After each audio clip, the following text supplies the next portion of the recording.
The situation is that you have various types of what we normally call grays. We didn't call them grays in the military, but you had at least 3 types of the grays. You had some that were much taller than we were.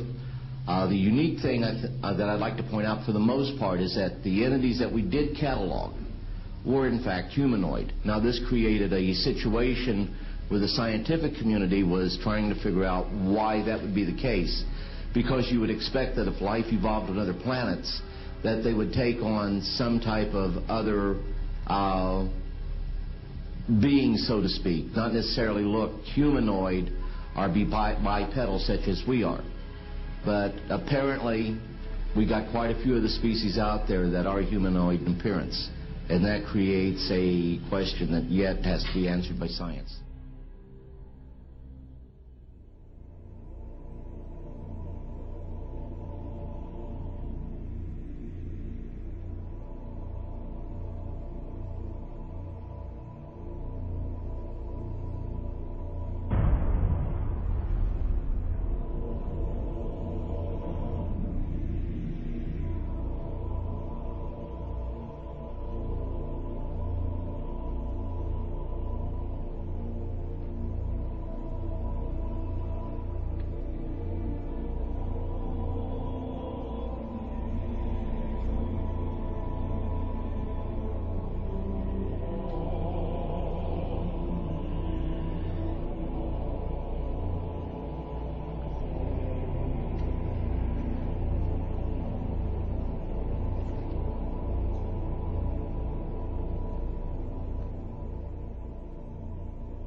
Does that explain some of the visual glances of these things?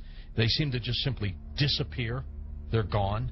Exactly. I mean, they're appearing out of nowhere and then disappearing right in front of people. And that's why scientists who have no axes to grind, they just say that it doesn't make that much sense. And also, if they're just trying to observe us, to take account of what we're doing on Earth, I mean, after a while, after so many months or years or centuries, it kind of gets old. They either would take us over, or they've already discovered all the information they need to know about Earthlings, and so they're just going to take us over or make first contact and just sort of do what they need to do next. To endlessly observe us, it doesn't make any sense. It's something where, and also see, if we have all these sightings, as you know much better than I do, where are they landing? We don't see them getting out to get anything to drink or to eat. We don't see them, they've never tried to make, contact with any large amount of people in a major city. And so this doesn't, and also all the endless medical procedures that the people who have claimed to have been abducted, why the endless medical procedures? I mean, if we're talking about such an advanced race of alien beings, they don't need to do that over and over and over again. Interesting perspective. Let's talk about some of the facts out there of evidence that may support your conclusion that the UFOs are spiritual phenomena, not physical, like so many other people also believe. What can we pinpoint again? Well, again, it's something where you cannot have a material or physical being penetrating the ground, penetrating the water, appearing in front of people, then disappearing instantly, and then also changing colors, sometimes only when they're accelerating, with every color in the spectrum has been recorded.